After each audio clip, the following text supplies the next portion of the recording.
The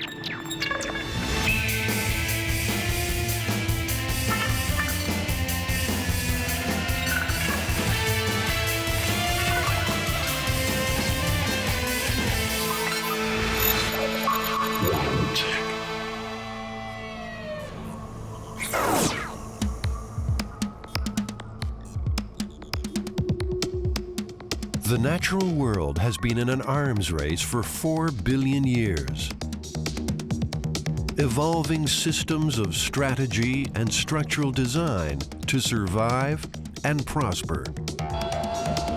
Pound for pound, size for size, does technology square up to nature when it's time to face the enemy?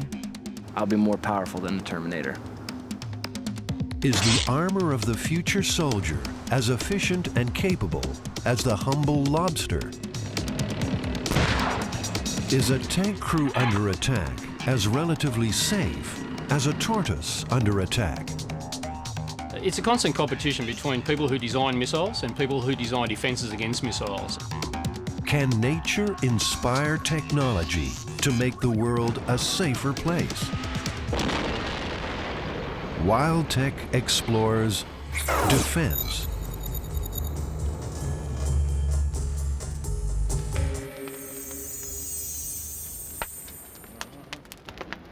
Wearing your skeleton on the outside provides permanent protection.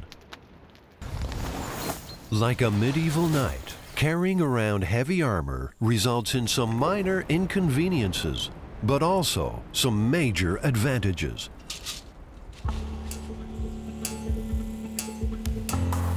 The pangolin is nature's medieval knight, the only mammal with scales. Its armor is actually hair cemented together to form a tough outer shield, strong enough to deflect a bullet fired from 100 yards.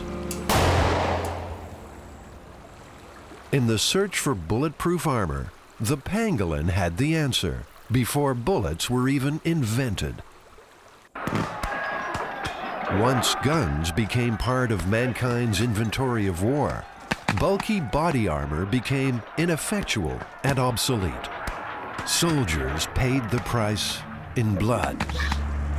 Although, had they known it, the answer may have lain in their breast pockets.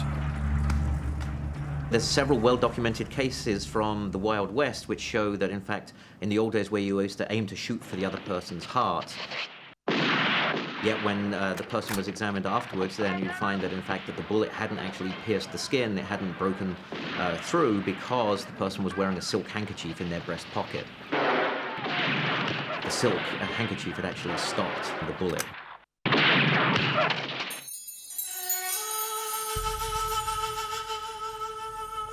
The Japanese had already exploited the strength of silk.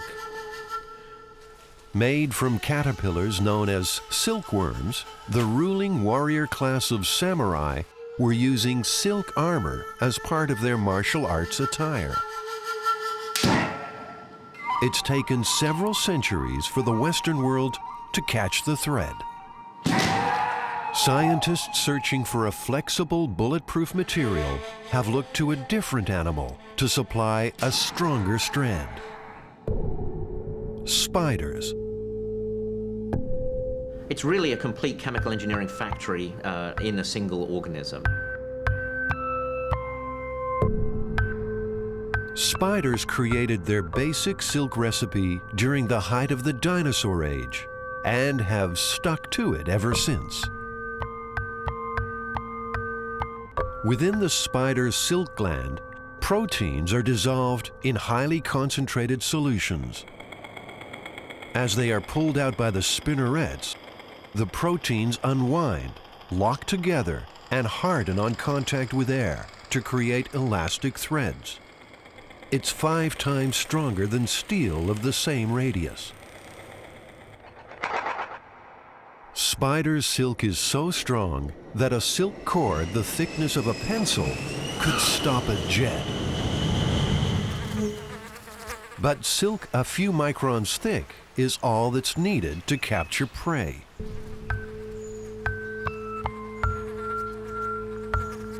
This bee first sticks to the web silk, then is wrapped in a cocoon. Silk becomes stiff when it stretches. The more the bee struggles, the tighter the bonds become. The ability to stretch and dissipate energy makes silk an effective buffer against bullets. The spider's attack mechanism becomes man's defense technology. There's two big problems with spiders. First of all, they're territorial, and secondly, they're carnivorous. And really, neither of those makes it very amenable to farming. Milking such tiny creatures is no easy feat. Although a spider can produce 350 yards of silk in one session, it would take 20,000 spiders to produce enough silk for one flak jacket. But with the genetic revolution spinning us into a realm of new possibilities, scientists have been able to take the silk-making gene from the spider and insert it into another creature altogether. The nanny goat. Goats are hardly going to be spinning giant webs, but unlike the spider, they can be milked to produce great quantities. The technology to create spider silk from goats is happening naturally. Genetically modified goats spliced with spider genes create silk proteins that can be dissolved and extracted from their milk. Now you can imagine having a factory, if you like, a natural factory that will actually make this protein. You can then milk the animal, purify that milk, and you'll end up with a powder that might actually look something like this. We can then actually dissolve this in a special solvent and then spin it into very thin fibers. It's not just the material and it's not just the fiber that's important, it's actually how you make the fiber that's important. In other words, how you stretch the molecules and how they dry. It turns out the best types of silk are spun in damp, dark places, such as the rainforest. Spinning slowly in a moist environment creates the strongest possible filaments. Now that's not how traditionally people have spun spider silk synthetically. They tend to spin it very rapidly, they evaporate the solvent, and that makes what we call a glassy material. So what we're doing is controlling that process so that you end up with very, very stretchy fibers. Such fibers will provide the next generation of body armor. We're aiming for something that's flexible enough that it's like an undershirt, so you can put it on, and instead of just protecting the torso, then it will also it lends some protection to the arms and the extremities. So maybe you can ultimately imagine long johns that are woven out of spider silk and other fabrics. Spider silk armor is still in development. The 21st century soldier will be stronger, lighter, and nearly indestructible. Biotech. 74 for the red. Sierra, your uniform at Sierra 854. Armor may be getting lighter, but it's still cumbersome protection. Has shoulders, covers your shoulders. Has a small piece that comes up right here that covers a little bit underneath your armpit. It's got a neck protector, groin protector right here. And it has just the different pockets to carry all your different ammo and any other things that you would need for that. The Cobb County Police SWAT team are gearing up for an exercise.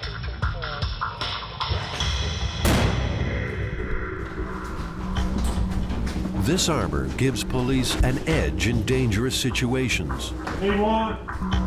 But its applications are limited. It restricts mobility, can weigh more than 100 pounds, and leaves parts of the body exposed. This whole area is even more exposed. If he's got to check something up high, then the farther he brings the weapon up, the more exposure you have in here. If there was a threat direct ahead of him, then you've got a gap in here.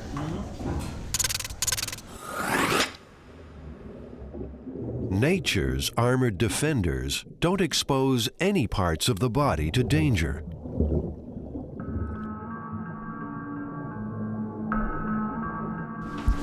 Like the SWAT team, the lobster uses armor to protect itself against predators, like sharks.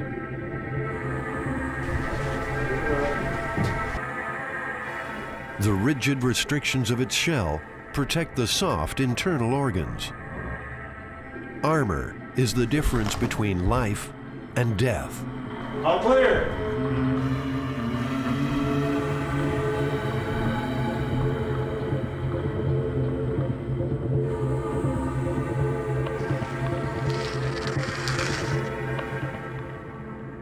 Hard armor and brittle pincers protect it this time. But the lobster's shell isn't always such an impenetrable shield. In order to grow, it molts.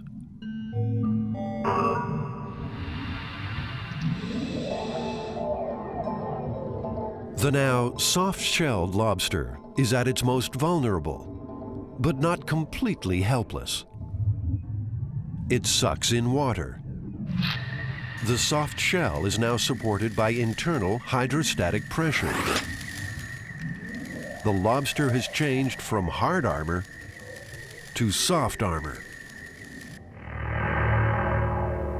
It's the kind of innovation the military has been dying to get its hands on. Responsive armor covering the entire body, relying on reflex action to stiffen and deflect bullets, like a kind of superhero.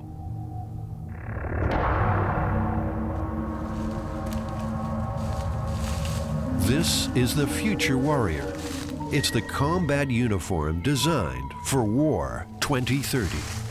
It represents an awesome leap forward in biomechanical engineering and nanotechnology, which will improve the chances of soldiers making it home alive.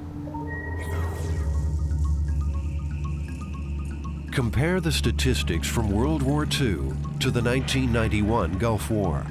Nearly 500,000 American soldiers killed to just 293.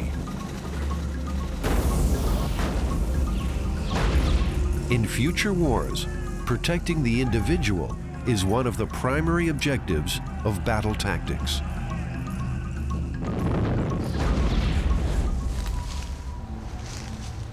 Compared to the uniform that we wore in Afghanistan and that we're currently wearing in Iraq, this uniform will completely outdo it by 150%. What you see is how I'm going to wear it into combat. This prototype is currently under testing at the Natick Soldiers Center in Massachusetts. Its composition is a tightly kept secret. The uniform will protect me from chemical and biological attacks, as well as any element that Mother Nature can throw at me. Wind, fire, rain, snow, hail. They'll be able to protect me from it all. But where the future warrior is truly revolutionary is in its ability to change from soft fabric to solid armor, just like the lobster shell. It's something we're calling dynamic armor. And 90% of the time, it's going to be in a gel state. The uniform will sense when danger is approaching, such as a bullet coming through the air, and the vibrations it picks up through the air will instantly tell the suit, all right, it's time to turn hard, making the bullet fall off of you. I'll be more powerful than the Terminator. Lightweight, flexible, with a supportive exoskeleton, giving the future soldier increased mobility with heavier loads.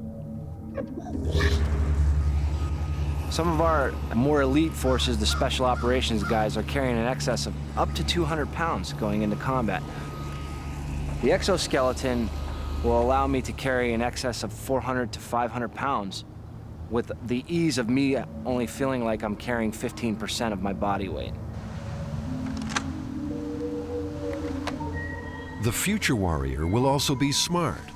Local area internet network, voice recognition, and video monitor, all located inside the visor. We're looking at having a local area network that's going to be linked into every single soldier within the team and within hire, so that we'll be able to communicate across the battlefield, whether we're 10 feet or 10 miles away from each other.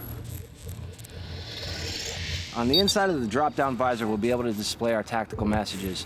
It'll give us all of our necessary emails, graphics for the terrain we're fighting in, as well as other selected bits of information.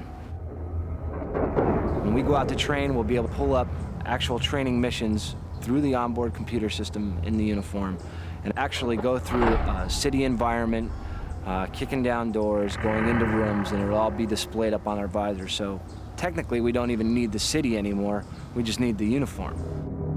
When we go to combat, it's going to work the same way. These battle systems being developed by the U.S. Army for the Future Warrior are taking individual soldiers into high-tech, high-information scenarios with wireless computer technology, biomedical systems, and advanced fabrics, able to provide better defense against conflict 21st century style. The Urban War.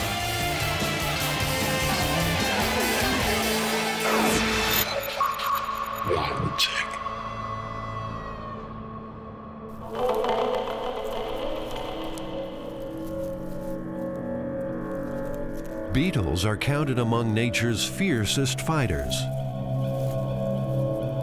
able to withstand a crushing onslaught. Armor not only protects these battling beetles, it gives them the strength of Goliath. Stag and rhino beetles can carry up to 800 times their body weight. That's the equivalent of a man carrying 160 tons. The key to their strength is the many layers of laminate that form like plywood. The most important layer in the insect skeleton is chitin, a protein made up of long molecules bound together in bundles. This gives the exoskeleton a unique combination of both strength and flexibility.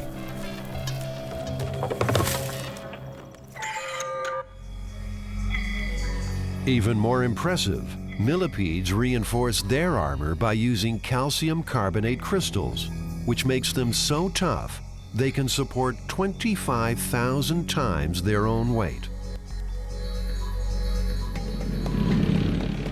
The relative strength of the millipede outclasses technology's warrior of the warfield, the tank. I feel safer inside a tank than anywhere I've ever been before. Unlike the millipede, the modern tank isn't likely to be crushed. Its enemy is the armor-piercing shell and the weapons of modern warfare. Armor on it is outstanding. The chemical protection system is outstanding. And there's nothing like firing that gun. Fire the gun!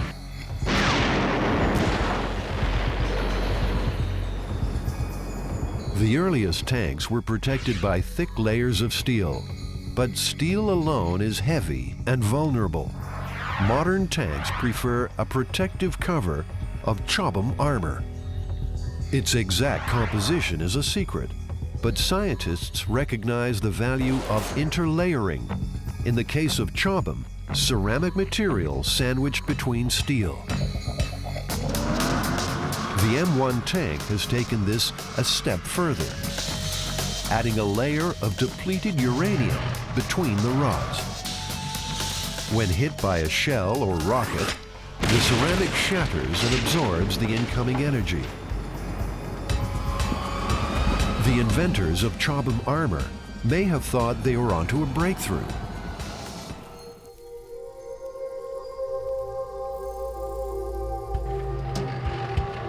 Its principles are echoed by the design of a tortoise shell, as this lion cub is about to discover.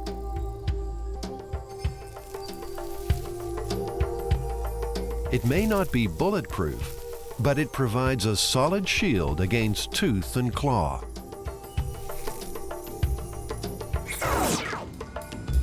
The shell is formed from 3 living, growing segments.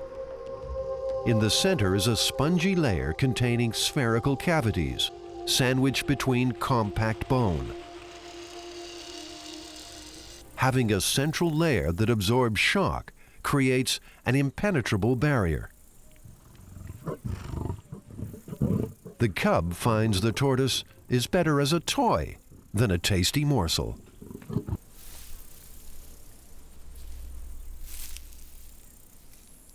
Living in its own fortress, the tortoise has survived 150 million years of evolutionary change. Yet its basic blueprint has remained the same.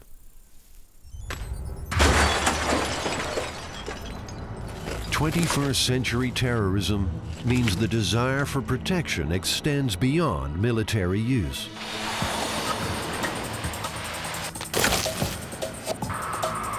At the Mercedes Armored Car Division, the latest models are put to the test.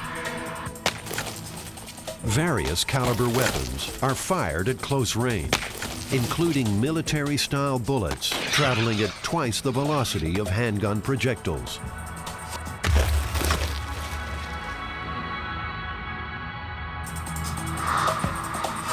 The Mercedes armorers have also drawn from the lessons taught by the tortoise. This reinforced glass is made by layering a polycarbonate material between glass that has been fired at extreme temperatures. The matrix absorbs a bullet's energy and stops it. On the inside, it will look frightening, but it will be safe.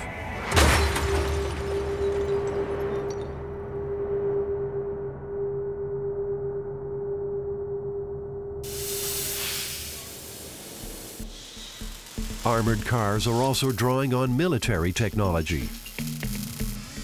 High-tech ceramic armor is used to coat limousines, just like a military tank. Demand for armored cars is strong in the Middle East and in the countries of the former Soviet Union. This is the car of Georgian President Edvard Shevardnadze. He walked away from a rocket-propelled grenade attack.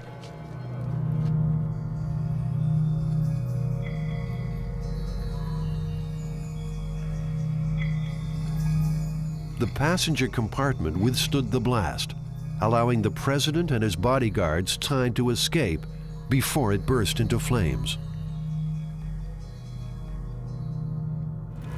The door would not open, and I knew the car was going to blow up. It was burning in front and the back. At that moment, the driver had enough courage and intelligence to jump out of the car and break open the door from the outside. I was able to leave it, and in several seconds, the car exploded.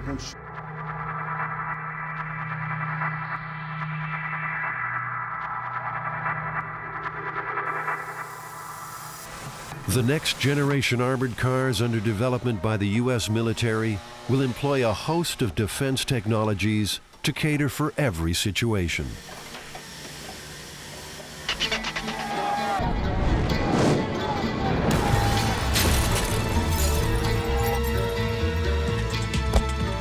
In this dramatization, a U.S. embassy in a hostile country is under siege.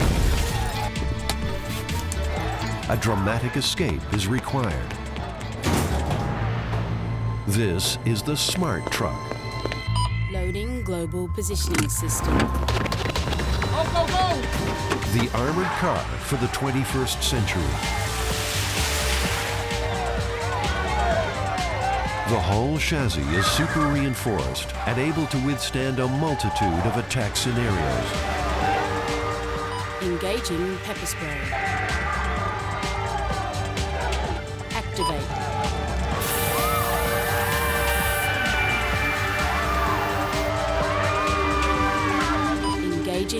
electrified door handles.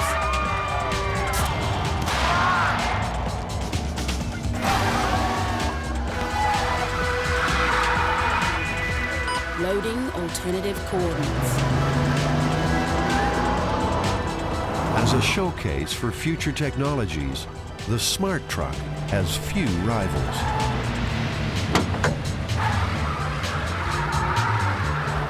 Behind you! Engaging laser turret.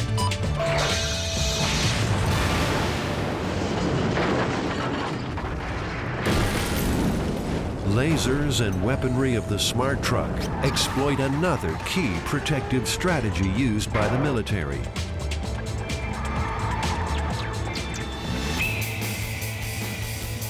The best way to be defensive is to go on the offensive.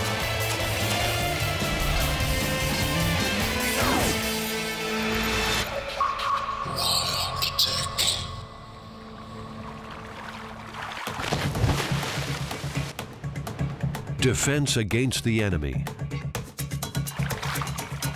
There comes a point when the best way to defend is to strike back.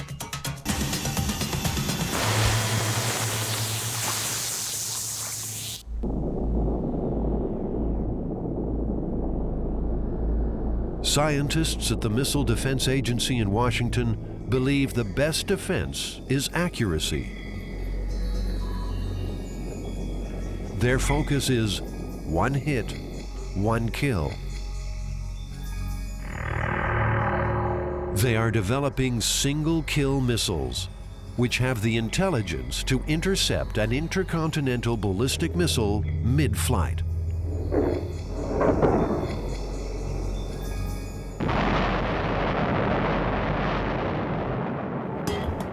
Ideally, interception happens at either boost phase, when the rocket is accelerating out of the Earth's atmosphere, or second phase, when the warhead is traveling in an arc through space.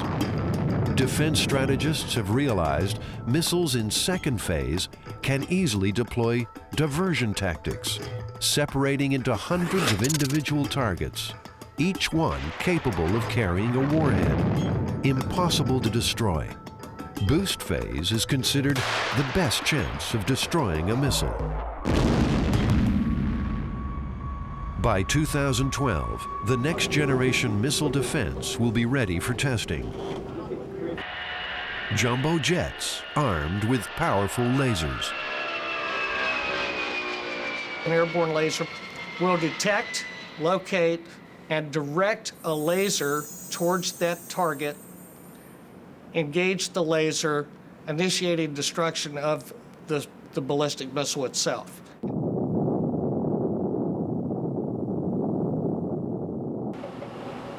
In a typical operation, ground and satellite intelligence would alert U.S. authorities of a hostile nation launching a missile.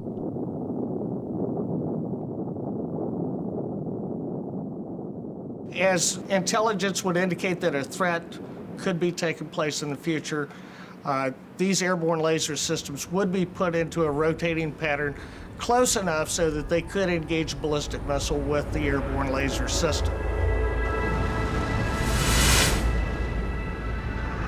Within minutes of a launch, a high-altitude 747 could position itself to be within range.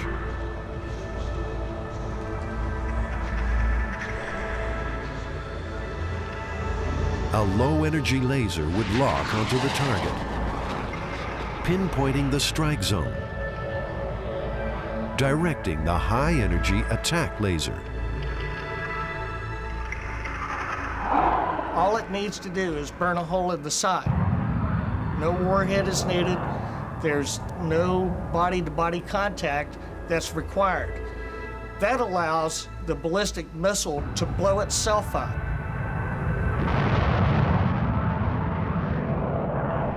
Laser defense still has hurdles. Missiles can be coated with laser-reflecting paint, or simply spin, affecting the laser's ability to focus.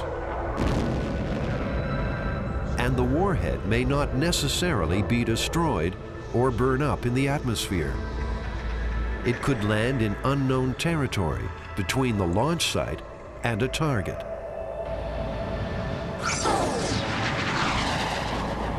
The precision strike is one defense strategy. The other is to overwhelm.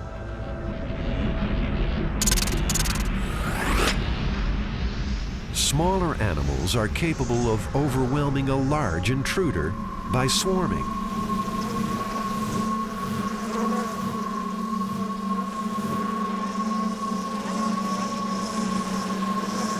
In this reenactment, they sting an attacker to the point where they nullify the threat.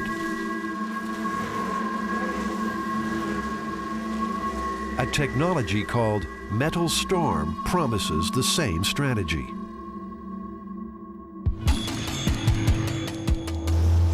A cloudburst of bullets which obliterates an incoming threat. If you have a missile coming in, you really want a rate of fire that can deal with that threat, and the faster that rate, the greater your chance of defeating that threat. Metal Storm is a gun, but unlike conventional guns, has no moving parts. It uses projectiles separated by propellant inside a tube. An electronic impulse fires the projectile. When you do ignite the propellant in front of a projectile, that pushes out the leading one, but the projectile immediately behind that, the high pressure forces on the nose of that projectile, and in our system, that projectile then expands and locks in the barrel very effectively. Difficulty with that is that then later you want to ignite the next lot of propellant to get it moving. So our system also has to incorporate a projectile that if you apply force on the nose, it locks and seals, but if you apply force on the butt, it unlocks and flies like a normal projectile. And in that way, we can fire one round and stop, or we can progress up to a very high rate all the way down the barrel. Having no moving parts, the weapon allows a greater rate of fire than conventional ballistics. If we look at a 9mm submachine gun, rates of fire in those areas vary from, say, 600 rounds per minute to about 1,000 rounds a minute. A single barrel 9mm Metal Storm submachine gun can be fired at a rate in excess of 45,000 rounds per minute. But importantly too, we're not limited to a single barrel. Most Metal Storm systems are operating on 16 barrels, giving a firing rate of 1 million rounds per minute. The multi-barrel mechanism dissipates heat. A conventional weapon would overheat and jam, or even melt.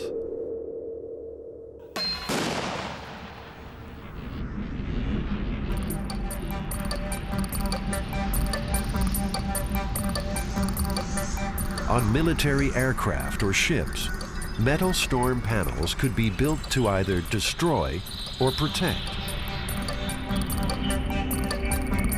In this fighter operation, arrays are wing-mounted, the swarm of bullets taking out a missile installation.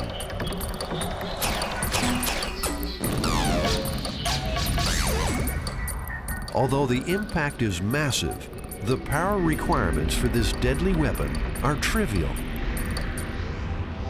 A Metal Storm system like the one mounted to this Apache helicopter could run on just flashlight batteries.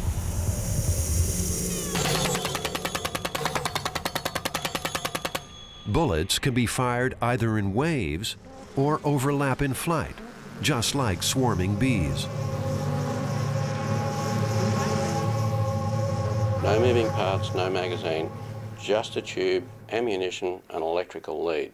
So the mechanical element of it disappears, and it does take us into fully electronic operation.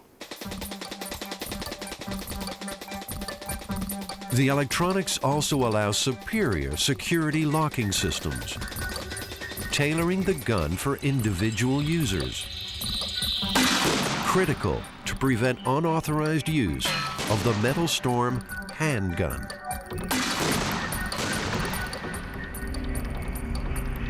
Unlike conventional handguns, its ultra-rapid rate allows multiple rounds to be fired before recoil drives the weapon off target, combining accuracy with overwhelming firepower.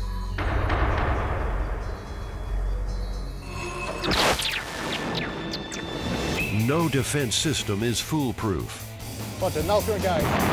When you can't stand and fight, deception and retreat may be the best strategies.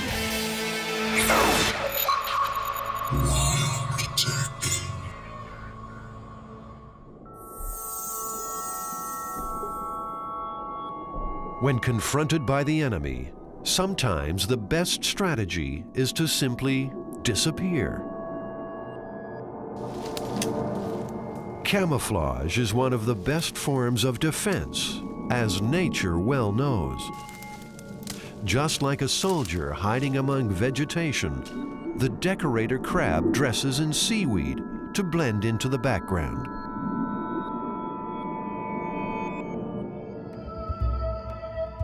Camouflage of the future soldier will rely on advanced fabric technology to create uniforms that, chameleon-like, change pattern and color.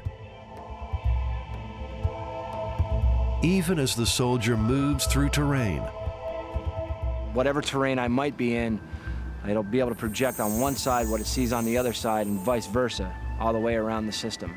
So when you're actually looking at me, you're looking at the tree that's standing behind me, or you're looking at the bush that's to the right of me. Small cameras or light sensors embedded in the uniform monitor surrounds. Fibers impregnated with color change chemicals react to small electric currents, and the soldier blends into the background.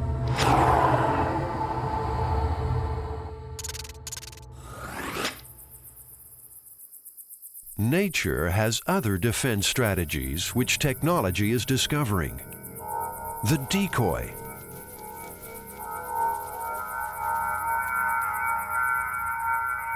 When cornered by a centipede, skinks have a remarkable decoy mechanism.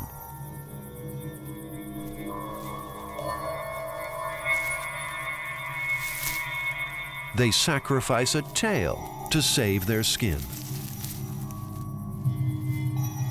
The more the tail wriggles, the more likely the predator will keep its attention on the decoy, giving the skink a chance to escape. A new tail will eventually grow back, so it's a fair price to pay to live another day.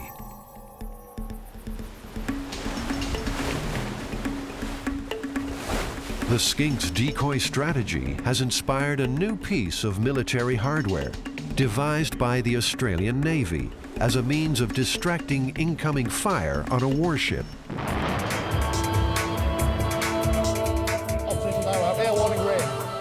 When an enemy missile is detected, the ship must decide which strategy to use in order to avoid a direct hit. Knock solution available bearing 350. As weapons become smarter, keeping ahead of the enemy is the name of the game. It's a constant competition between people who design missiles and people who design defences against missiles. And as time has gone by, some of those traditional methods of missiles and guns and chaff and electronic jamming have become less effective. And we identified the requirement to have something else in the defence of the ship to take over that gap. Roger, Nulka engaged, 350. Nulka engaged, seeker head steady, 353. The next generation of anti-missile decoys is Nulka, a fully autonomous flight vehicle powered by a solid fuel rocket. Incoming missiles are looking for a ship. So the challenge for Nulka is to present a radar echo, if you like, that is bigger, more attractive than the ship itself, but is still very attractive to the missile and looks like a ship. Hold HPG 65 bearing 354 and the seeker head bearing 353. As it hovers away from the host ship, Nulka emits a radar signal that seduces the incoming missiles. just like the lizard dropping its tail. It is able to generate signals that are so ship-like and so large, if you like, that the ship is able to sneak away from it, like a decoy, really. Missile closing, port down. Luring the missile off course, Nulka's powers of seduction are so compelling, the ship can slip away. The clear and present danger passes.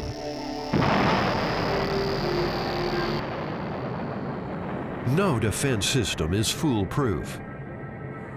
A nuclear attack or a catastrophic natural event would render decoys useless. When all else fails, it's time to take cover and head underground.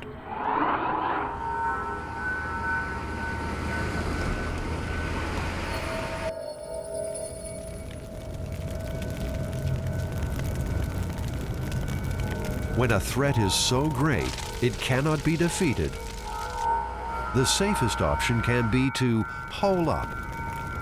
Wait till the danger has passed.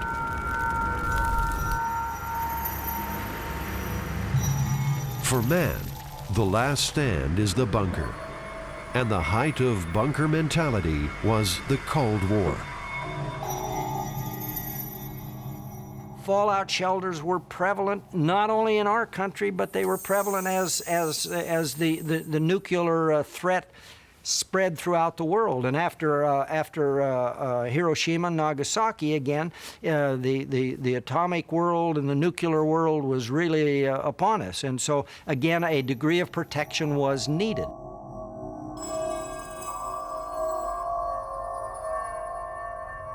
Hiding deep below ground becomes a last stand defense option. Though for nature, it's not so much a Cold War as a war against cold.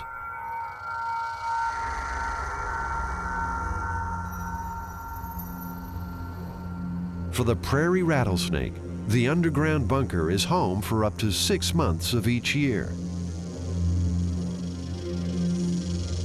By balling up together in large numbers, the snakes reduce heat loss and are safe from above-ground attackers. As their metabolic rate drops, the snakes go into a state of suspended animation. This way, they survive the winter with no food nor water.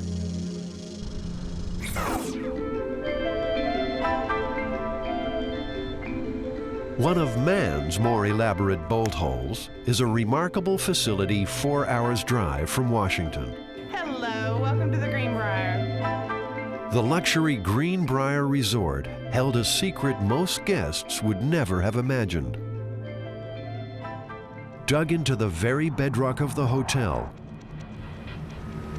is a hidden bunker designed to house 1,000 members of Congress. It's a working and living environment where the legislative branch of government could have come to and been self-contained and sustained life for a period of 45 to 60 days and could have continued with essentially the business of government. Built between 1958 and 1961 by the Eisenhower administration, the aim was to create an impenetrable, self-contained complex buried deep underground. On-site director was Fritz Bugas.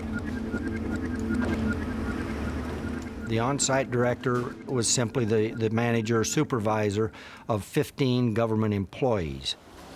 My overt role was that of regional manager of an outfit called Forsyth Associates. Forsyth Associates was our cover company. The 15 employees, the government employees, all belonged to Forsyth, and we provided audio-video support to the hotel. And we, in fact, did that. Secrecy was the paramount issue in terms of constructing the facility. In developing the plans, everything from the architectural design, the engineering aspect of it, of constructing it, and then maintaining and operating it, secrecy was the overriding factor in everything.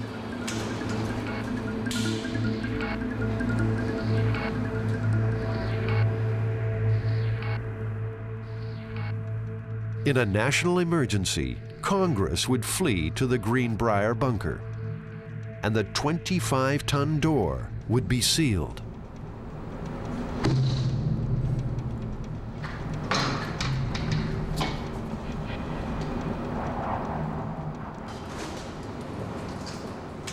Once you come through that door, you go left or right, male or female depends, and as you move around and swing through these doors, you're going to get rid of any sort of contaminated clothing that you might have, literally stripping. As you strip here, your clothes would go into a cloth bag behind this door, drop into the bag. Once the bag is full, it's tied up, and that bag would be burned downstairs. Then we would take a shower that remove any sort of radioactive contaminants that might still be on your body. Here you would be issued fatigues, coveralls, things of that nature, of a unisex nature, deck shoes, etc., etc. We had enough clothing here to take care of 1,000 individuals. The subterranean complex has a dormitory that could sleep 1,200 people, a medical clinic and a surgery, and a cafeteria that could feed 400 people at a time. The Congressional Hideaway even has its own Senate chamber and presidential briefing room.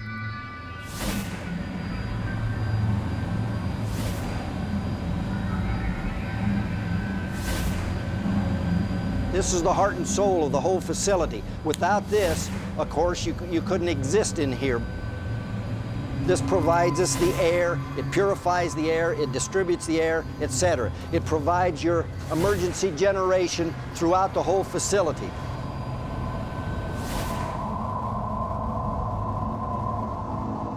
At the peak of the Cold War, the United States could sustain 5,000 people in similar facilities around the country.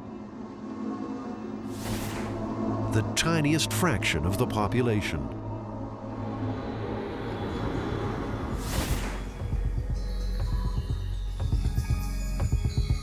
Relocation sites are still in operation today across the United States. The location of many of these bunkers is classified.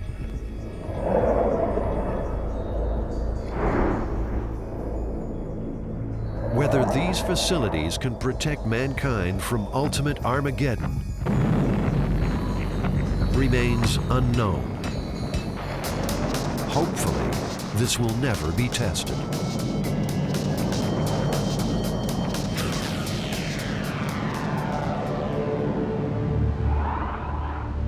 Defense of an individual soldier. Defense of a head of state. Defense of the planet. For every defensive scenario, nature has been there before, developing the very tactics which man has borrowed and technology mastered. It's the laws of nature applied to every level of existence. Whenever there is a threat, there will always be a defense to match.